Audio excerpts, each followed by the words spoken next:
بھائیوں وہ آدمی جو اپنی جوان بیٹی آپ کو دے رہا ہے، اس کے دل پر کیا گزر رہی ہے، کبھی سوچا ہے آپ؟ کہنے کو تو لڑکی کی شادی خوشی کا دن ہے، لڑکی کی شادی ہو رہی ہے، لڑکی کا باپ دعوت کھلا رہا ہے لوگوں کو، مگر کبھی اس لڑکی کے باپ کے دل سے پوچھو، جس بیٹی کو اس نے محبتوں سے پالا تھا، اس لڑکی کی آنکھوں میں کبھی آنسو نہیں آنے دیا، جس کو پڑھایا لکھایا، جس کی ہر ڈیمانڈ کو پورا کیا، آج اس لڑکی کو اللہ کا نام لے کر کے تمہارے حوالے کر رہا ہے، ایک کلمے کی بنیاد پر، ایک نکاح کی بنیاد پر اس لڑکی کو تمہارے حوالے کر رہا ہے، اور تم اتنے بڑے بے غیرت ہو کہ اس لڑکی کے باپ سے تم جہیز کی ڈیمانڈ کر رہے ہو۔ وہ بیچارہ اپنا گھر مکان بیچ کے، اپنا خون بیچ کے تمہیں جہیز دے۔ میرے بھائی، اسلام کو چھوڑ دو، قرآن اپنی عقل سے سوچو، اپنی کامن سینس سے سوچو کہ جہیز کی ڈیمانڈ کرنے والا کتنا بڑا ظالم ہے، کتنا بڑا حیوان ہے، انسانیت سے گری ہوئی یہ حرکت ہے۔ اور ایک آخری واقعہ سنا کر کے بات ختم کر رہا ہوں، اس جہیز نے کتنے لوگوں کی جان لی ہے۔ بڑا مشہور واقعہ آپ نے تقریروں میں بھی سنا ہوگا، واقعہ یہ کتابوں میں لکھا ہے، اللہ عالم اس کی حقیقت کیا ہے، کوئی آتھینٹک پروف نہیں ہے، لیکن کتابوں میں یہ واقعہ درج ہے۔ چونکہ یہ واقعہ نبی کے تعلق سے نہیں ہے، صحابہ کے تعلق سے نہیں ہے، بات کا واقعہ ہے، بیان کیا جا سکتا ہے۔ کا اردو زبان کا بہت بڑا مشہور شاعر گزرا ہے، میر تقی میر۔ نگاروں نے، اس کی زندگی کے بارے میں لکھنے والوں نے، اس کی لائف سٹوری لکھنے والوں نے لکھا، میر تقی میر کی ایک بیٹی تھی، بڑی خوبصورت تھی، پڑھی لکھی تھی، بڑا لاڈ پیار سے پالا تھا اس نے، رشتہ تلاش کر رہا تھا، رشتے جتنے مل رہے تھے سب میں جہیز کی ڈیمانڈ ہو رہی تھی۔ ایک رشتہ ملا، رشتہ اچھا تھا، جہیز کی لمبی چوڑی ڈیمانڈ تھی۔ میر تقی میر نے مجبور ہو کر کے کہا ٹھیک ہے، ہم آپ کی ساری ڈیمانڈ پوری کریں گے۔ رشتہ طے ہو گیا، شادی کی تاریخ پڑ گئی، میر تقی میر گھر آیا، اپنی بیٹی کے جہیز کی لسٹ اس کے ہاتھ میں ہے، وہ سوچ رہا ہے کہ اپنی بیٹی کے جہیز کی ڈیمانڈ میں کیسے پوری کروں، میرے پاس تو اتنی دولت نہیں، میں تو شاعر آدمی ہوں، میرے پاس تو انکم کا کوئی سورس بھی نہیں ہے۔ اس نے اپنے گھر کو بیچ دیا، ایک ہی بیٹی ہے، اس کی شادی ہو جائے گی، میں کرائے کے مکان میں رہ لوں گا، میں کہیں بھی رہ لوں گا، میں اپنے مکان کو بیچ کر کے اپنی بیٹی کی خوشیوں کو خرید لیتا ہوں۔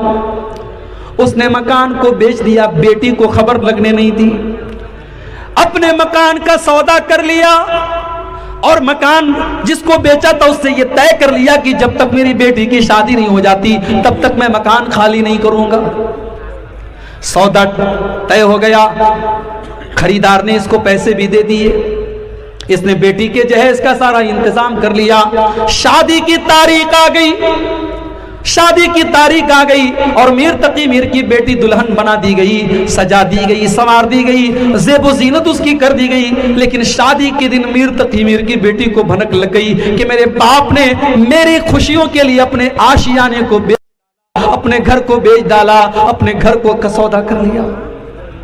میر تقی میر کی بیٹی کے دل پر چوٹ لگی، اور ہر بیٹی کے دل پر چوٹ لگتی ہے جس بیٹی کو یہ پتا چلتا ہے کہ میرے باپ نے میرے جہیز کو پورا کرنے کے لیے قرضہ لیا ہے، بینک سے لون لیا ہے، لوگوں سے قرضہ لیا ہے، اس بیٹی کے دل کو چوٹ لگتی ہے میرے بھائی۔ کبھی کبھی وہ بیٹی سوچتی ہے کہ میں اتنی بڑی بوجھ بن گئی اپنے باپ کے لیے، میرا باپ میری خوشی کے لیے قرضہ لے رہا ہے، لون لے رہا ہے بینک سے۔ میر تقی میر کی بیٹی کے دل کو چوٹ لگی، اس نے باپ کے سامنے ظاہر نہیں ہونے دیا، لیکن شادی ہو رہی ہے، شادی کی خوشیوں کا ہے، لیکن اندر سے وہ بیچاری کھل رہی ہے، اس کا دماغ ٹینشن میں ہے، اس کا دل اضطراب میں ہے کہ میرے باپ نے میری خوشیوں کے لیے اپنا گھر بیچ ڈالا۔ میر تقی میر کی بیٹی کی شادی ہو گئی، سسرال لائی گئی، اپنے شوہر کے کمرے میں پہنچائی گئی۔ شادی کی پہلی رات ہے، شب زفاف ہے، سہاگ رات ہے، خوشیوں کی رات ہے، لیکن میر تقی میر کی بیٹی کے دل اور دماغ میں ٹینشن چل رہی ہے۔ اس کا شوہر جب اس سے ملنے کے لیے آتا ہے، دیکھتا ہے میری بیوی کی آنکھوں میں آنسو ہے، پوچھتا ہے کیا بات ہے؟ میر تقی میر کی بیٹی کہتی ہے کہ آپ کے گھر والوں کی ڈیمانڈ کو پورا کرنے کے لیے میرے باپ نے اپنا مکان بیچ ڈالا تھا۔ اور اتنا کہتے کہتے وہ رونے لگی، اور اس کے دل کو ایسا صدمہ لگا، میر تقی میر کی بیٹی کا ہارٹ اٹیک ہو گیا، اس کے دل کی حرکت رک گئی، اور آن دا اسپاٹ اس کا انتقال ہو گیا، مر گئی۔ وہ شادی کی پہلی رات مر گئی۔ صبح ہوئی، میر تقی میر کو خبر ملی بیٹی کا ہارٹ اٹیک ہو گیا، انتقال ہو گیا۔ بھاگا بھاگا آیا، بیٹی کے سسرال پہنچا، سامنے بیٹی کی لاش کو کفنایا گیا ہے اور اس کی خوبصورت بیٹی آج کفن کے سفید کپڑے میں ملبوس لپٹی ہوئی رکھی ہوئی ہے۔ میر تقی میر شاعر تھا، شاعری کی زبان میں باتیں کرتا تھا، اس کے دل کا درد شاعری کی زبان میں نکلا۔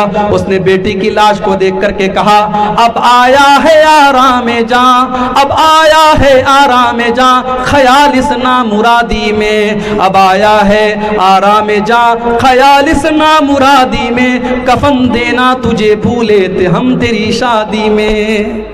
میری بیٹی، تیرا باپ ایک چیز دینا تجھے بھول گیا، اس نے کفن تجھے نہیں دیا تھا۔ اگر کفن دیا ہوتا تو آج تیرے جسم کے اوپر یہ کفن کا کپڑا تیرے سسرال کا نہ ہوتا، تیرے باپ کا دیا گیا ہوتا۔ آج تیرے باپ کو احساس ہو رہا ہے اس نے تیری شادی میں سب تو دیا لیکن تیرے کفن کا کپڑا نہیں دیا۔ میرے پیارے ساتھیوں، نہ جانے کتنی بیٹیاں آج اس انجام کو پہنچ رہی ہیں جو میر تقی میر کی بیٹی کا انجام ہوا۔ اللہ کے واسطے میں اپنے نوجوانوں سے کہنا چاہتا ہوں، شادی کا دن انسان کی زندگی کا بڑا امپورٹنٹ دن ہے میرے بھائی۔ اس دن کو حرام چیزوں سے پاک کر دو، ناچ گانے سے پاک کر دو۔ یہ بارات کی ڈیمانڈ، بھئی ایک چیز ہوتی ہے، لڑکی کا باپ اپنی خوشی سے کہتا چلو بھئی ٹھیک ہے آپ 20 لوگوں کو لے کے آ جانا، ہم دعوت کھلا دیں گے۔ حالانکہ اس سے بھی بچنا چاہیے، اسلام نے لڑکی کے باپ کے اوپر کوئی بوجھ نہیں ڈالا ہے، لیکن چلو لڑکی کا باپ اپنی خوشی سے کچھ لوگوں کو دعوت دے دے، الگ بات ہے۔ یہاں تو باقاعدہ صاحب ڈیمانڈ ہوتی ہے ہم 200 لوگوں کو لے کر کے آئیں گے، اور بہترین گوشت ہونا چاہیے، ایک دم بھالو بہترین گوشت، چاول اور یہ اور وہ۔ اور ہمارے یہاں تو کہیں بارات میں جو ہے وہ باقاعدہ کھانے کے پہلے ناشتہ چلتا ہے، پٹاری میں جو ہے وہ میٹھا ہونا چاہیے اور یہ اور وہ ہونا چاہیے۔ میرے بھائی، آپ لڑکی کے باپ کے اوپر جس کے اوپر اسلام نے، اللہ نے، رسول نے کوئی بوجھ نہیں ڈالا، آپ اس کے اوپر یہ بوجھ ڈال رہے ہیں۔ کل قیامت میں اللہ آپ سے سوال کرے گا، آپ نے ناجائز طریقے سے اس کو دبایا ہے اور اس کے جیب سے پیسہ نکلوایا ہے اور اس کا خرچ کرانے کی کوشش کی ہے، اللہ کے اس کا حساب دینا پڑے۔ اللہ سے دعا ہے رب العالمین ہم سب کو اجتماعی طور پر اور خاص طور سے ہمارے نوجوانوں کو اللہ جہیز کی لعنت سے بچنے کی توفیق عطا فرمائے۔ اللہ ہمارے نوجوانوں کو بھی اور ان کے گارجین کو بھی، ان کے ماں باپ کو بھی سمجھ دے اور اتنی خودداری ان کے اندر پیدا کر دے کہ وہ بغیر جہیز کے شادی کریں۔ اور اللہ آپ کی اس پوری قوم، شرش آبادی قوم کو اس لعنت سے اللہ تعالیٰ پاک اور صاف کر دے۔ اللہ آج کے اس تبلیغی جلسے کی ہمارے بھائیوں کی محنت کو قبول کر لے۔ ابھی جلسہ انشاءاللہ دیر رات تک چلے گا، کافی علماء آپ کے سامنے بیٹھے ہیں۔ میں اس امید کے ساتھ یہاں سے جا رہا ہوں کہ آپ جلسے کا جو سکون ہے، وقار ہے، اس کو قائم رکھیں گے۔ ہمارے بڑے عزیز ہمارے جامعہ سلفیہ میں ہمارے ساتھیوں میں سے تھے، اس وقت وہ جامعہ سلفیہ میں استاد ہیں، مولانا عبداللہ زبیر صاحب سلفی حفظ اللہ، وہ بھی آئے ہیں، اور ابھی ہمارے بعد اور بھی علماء ہیں۔ آپ ان تمام علماء کا خطاب شوق سے سنیں، غور سے سنیں اور ایک پیغام لے کر کے یہاں سے جائیں۔ اللہ تعالی ہم سب کو کہنے سننے سے زیادہ عمل کی توفیق عطا فرمائے، آمین۔ وآخر دعوانا ان الحمد للہ رب العالمین، والسلام علیکم ورحمۃ اللہ وبرکاتہ۔